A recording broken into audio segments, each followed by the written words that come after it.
Guys, andito na naman ako. Magluluto tayo ngayon ng bilo-bilo ko, guys. Ito. Yan. Malagkit. Glutinous rice. Ginawa ko siyang bilo-bilo. Ayan.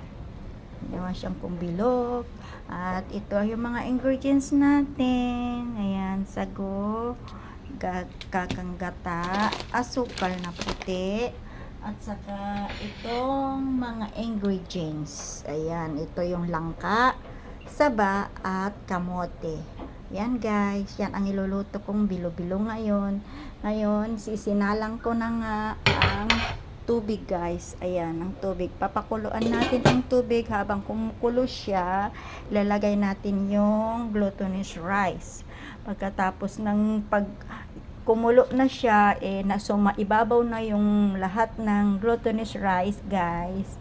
Ibig sabihin, luto na yung itong bilo-bilo niya. Guys, dapat haluin mabuti para hindi siya maglapot.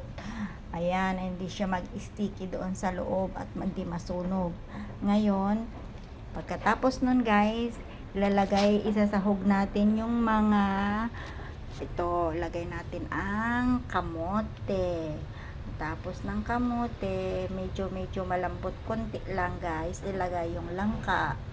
Pagkatapos ng langka, medyo okay na rin yung langka, ilagay ang saba. Pagkatapos ng saba, ilagay ang sago, guys. Yan, ito ang sago. Palaputin niya yung bilo-bilo natin. Halo-haluin masyado.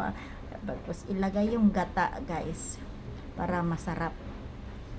Lagay yung gata, halo-haluin siya para masarap. Tapos pang last yung asukal guys. Yan, haluin. Katapos tikman kung ano ang lasa. Tapos dagdagan ng kunting asin para hindi siya mapapanis ang bilo-bilo at saka masarap. Hindi siya hindi siya masyadong matamis guys, para hindi ka magsawang kumain. Yan guys, lutuin na natin yung ating bilo-bilo. Thank you so much for watching.